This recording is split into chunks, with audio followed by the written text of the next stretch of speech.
하리라. 아멘. 오늘 우리가 함께 나누는 하나님의 말씀은 마가복음 9장 30절에서 37절까지 말씀 가지고 같이 봅니다. 마가복음 9장 30절에서 37절까지 말씀 가지고 같이 보도록 하겠습니다. 우리 함께 읽습니다. 그곳을 떠나 갈릴리 가운데로 지냈을 때 예수께서 아무에게도 알리고자 아니하니 이는 제자들의 가르치며 또 인자가 사람들의 손에 넘겨져 죽임을 당하고 죽은 지 3일 만에 살아나리라는 것을 말씀하셨기 때문이더라. 그러나 제자들은 이 말씀을 깨닫지 못하고 묻기도 두려워하더라.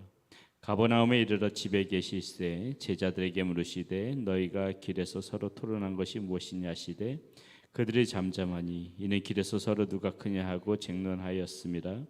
예수께서 앉으사 12제자를 불러서 이르시되 누구든지 첫째가 되고자 하면 무사람의 끝이 되며 무사람을 섬기는 자가 되어야 하리라 하시고 어린아이 하나를 데려다가 그들 가운데 세우시고 안으시며 제자들에게 이르시되 누구든지 내 이름으로 이런 어린아이 하나를 영접하면 곧 나를 영접함이요 누구든지 나를 영접하면 나를 영접함이 아니요 나를 보내신 이를 영접함이니라. 아멘.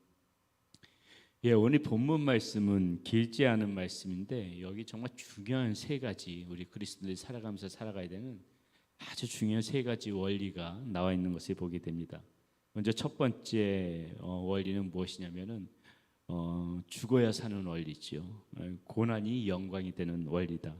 그게 이제 30절에서부터 32절에 나오는데요. 자, 그곳을 떠나 갈릴리 가운데로 지냈을 때 예수께서 아무에게도 알리고자 아니하니 이는 제자들이 가르치시며 또 인자가 사람들의 손에 넘겨져 죽임을 당하고 죽은 지 3일 만에 살아나리라는 것을 말씀하셨기 때문이더라. 그러나 제자들이 이 말씀을 깨닫지 못하고 묻기도 두려워하더라. 이렇게 나와 있죠. 자, 여기서 예수님께서 뭐라고 말씀하십니까? 인자가 사람들에 넘겨져 죽임을 당하고 죽은 지 3일 만에 살아나리라. 자, 죽음 후의 부활. 자, 죽어야만 사는 원리, 고난 다음의 영광. 자, 근데 이제 보니까 제자들의 반응이 재밌습니다. 32절에 보니까 제자들은 이 말씀을 깨닫지도 못하고 묻기도 두려워하더라. 묻기도 두려워하더라. 깨달지 못할 수는 있어요. 깨닫지 못할 수는 있는데 왜 묻기도 두려워했을까? 묻고 싶지가 않았던 것이 솔직한 마음이 아니지 않을까? 묻게 되면은 예수님의 입에서 너희들 다 행복할 거야. 너희들 다 좋아질 거야. 앞으로 고생 없을 거야. 앞으로 아프지 않을 거야. 모두 부자 될 거야. 예수님께서 이 말씀 안 하실 거 뻔하거든요. 그러니까 제자들은 지금 묻기를 두려워하는 겁니다. 이거 예수님께서 고난당하신다고 말씀하셨는데 죽으신다고 말씀하셨는데 지금 이 말씀이 다시 되새겨질까 봐 지금 제자들은 두려워하고 있다는 것입니다. 그런데 이 제자들이 지금 모르는 것이 있지요. 이 죽어야 산다는 원리. 예수님께서 마가복음 우리가 한번 봤었죠. 8장에도 뭐라 그럽니까? 누구든지 나와 복음을 위하여 자기의 목숨을 잃으면 구원받으리라. 이렇게 예수님께서 말씀하셨거든요. 이 제자들에게 예수님께서 죽어야 산다는 이 원리를 제자들은 듣고 싶지가 않았던 것입니다. 그런데 여러분 가만히 생각해 보세요. 우리가 이 육신의 죽음을 이야기하는 것이 아니라 우리가 죽어야만 산다는 이 원리는 우리의 삶 가운데도 똑같습니다. 우리가 정말 제대로 하나님의 자녀다운 삶을 살기 위해서는 어때야 돼요?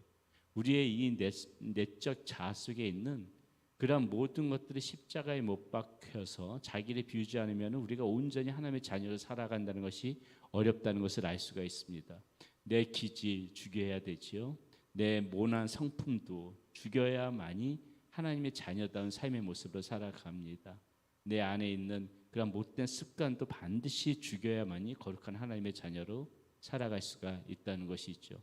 가만히 곰곰이 생각해 보면 우리가 죽여야 될 게 한두 가지가 아닌 거예요. 이것들을 반드시 죽여야만이 살 수가 있다는 것입니다. 그렇기 때문에 오늘 이 말씀 가운데서 죽어야 사는 원리, 또 내 안에 이 성품들, 내 안에 기지들, 내 안에 습관들 이거 죽일 때 쉽지 않거든요. 고통스럽지요.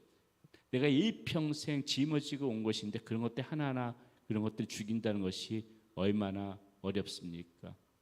그러나 그 어려울 때 그 고통이 있지만은 이것을 반드시 죽일 때에 우리가 그리스도인으로서 영광된 삶도 살아갈 수가 있다. 오늘 이 말씀 가운데서 죽어야 산다는 원리, 내가 그리스도와 십자가 함께 못 박혀 죽었을 적에 내가 살아나듯이 죽어야 산다는 원리, 내 안에 이 모든 그 못된 그 내 안에 내적 자아들이 죽이는 고통이 있어야만이 영광을 얻을 수 있다는 원리, 그거를 우리가 오늘 이 말씀 가운데서 볼 수가 있다는 것이고요. 자, 두 번째 어떤 원리를 볼 수가 있느냐? 낮아져야 높아지는 원리가 오늘 말씀 가운데 나오죠. 낮아져야 높아지는 원리. 자, 길에서 이렇게 지나올 때는 제자들이 이 예수님이 너희들은 내가 이 죽고 부활한다고 이 말할 때는 묻기도 두려워했던 이 제자들, 아무 말도 없이 묻기도 두려워했던 제자들이 뒤에서는 이제 뭐 가지고 지금 시끌벅적 논쟁을 벌이고 있냐면은 누가 크냐. 지금 전혀 지금 예수님의 뜻과 반대되는 거죠. 예수님 지금 죽어야 산다는 이 말씀을 하고 계시는데 제자들은 귀 안중에도 없는 거예요. 귀로 들을 생각도 안 하고 지금 뭐라고 합니까? 33절에 보니까는 가버나움에 이르러 집에 계시되 제자들에게 물으시되 너희가 길에서 서로 토론한 것이 무엇이냐 하시니 그들이 잠잠하니 이는 길에서 누가 크냐 하고 쟁론하였습니다. 이들 뒤에서 예수님이 죽어야 한다 했던 침묵만 했던 것이 아니라 지금 오늘 말씀 보니까는 계속 시끌벅적하게 토론했던 것이 있는데 누가 크냐 했어요. 누가 크냐? 너와 나중에 누가 크냐? 여러분, 이 우리 그리스도인들이 이 낮아져야 높아지는 원리, 이 말씀을 우리가 반드시 새겨 있고 살아가야 된다는 것이 무엇이냐면은 이 낮아져야 높아진다는 원리는 이 세상의 질서와 이거는 대조되는 것입니다. 세상의 질서는 무엇이에요? 세상은 강자가 독식을 하는 세상이죠. 그렇죠? 갑이 을을 지배하는 그런 것이 세상입니다. 그런데 이 낮아져야 높아지는 원리, 이것은 무엇이에요? 그 세상의 질서를 그거를 지금 역으로 벗어나서 살아가야 된다는 것입니다. 강자가 독식하는 것이 아니라 약자에게도 나눌 줄 알아야 된다는 것입니다. 갑이 을을 지배하는 것이 아니라 갑과 을이 동등해야 된다는 것입니다. 이 세상의 질서와 대조되는 그러한 삶을 우리 그리스도인들이 먼저 살아가야 되는 것이 오늘 말씀에서 가르쳐주고 있는 이 낮아져야 높아지는 원리. 오히려 내가 갑이면서도 오히려 을에게 고개를 숙일 줄 알고 내가 강자이면서도 약자를 섬길 줄 아는 그러한 모습이 저와 여러분들 가운데 오늘 있어야 되겠다. 왜 우리가 그렇게 살아야 되는가? 예수님께서 친히 그 모습을 보이셨으니까. 종의 형체를 하고 오셨잖아요. 예수님께서는 섬기려 오셨잖아요. 예수님께서 그런 모습을 보여주셨지요. 이렇게 높아지고자 하는 자는 낮아져야만 하는 그것이 우리가 이 땅에서 살아가면서 그리스도인으로서 살아가야 되는 그런 하나님의 원리다. 이것을 우리가 오늘 말씀 가운데서 볼 수가 있고요. 마지막으로 우리가 세 번째 볼 수 있는 원리는 무엇인가? 작은 자를 섬길 때 큰 자가 되더라. 작은 자를 섬길 때 오히려 큰 자가 되더라. 자, 여기서 보게 되면은 지금 어린아이를 지금 이야기합니다. 36절에 보면 이렇게 되죠. 어린아이 하나를 데려다가 그리스도 가운데 세우시고 앉으시며 제자들에게 이르시되 누구든지 내 이름으로 이런 어린아이 하나를 영접하면 곧 나를 영접하며 누구든지 나를 영접하면 나를 영접함이 아니요 나를 보내신 이를 영접함이니라. 이렇게 되어 있습니다. 자, 어린아이는 어떻습니까? 어린아이는 연약하고 낮은 지위의 그런 어떤 대표를 한다고 볼 수가 있습니다. 무시당하기 십상이죠. 제자들도 이전에 보게 되면은 그러니까 어린아이들이 예수님 앞에 오는 것을 막은 적도 있습니다. 어린아이가 오니까 너희가 이렇게 일찍 오지 못하게 막으니까는 예수님께서 막지 말라고 이렇게 말씀하시죠. 누구든지 이 어린아이 같은 마음을 갖지 않으면은 천국에 들어갈 수 없다고 말씀하신 적도 있습니다.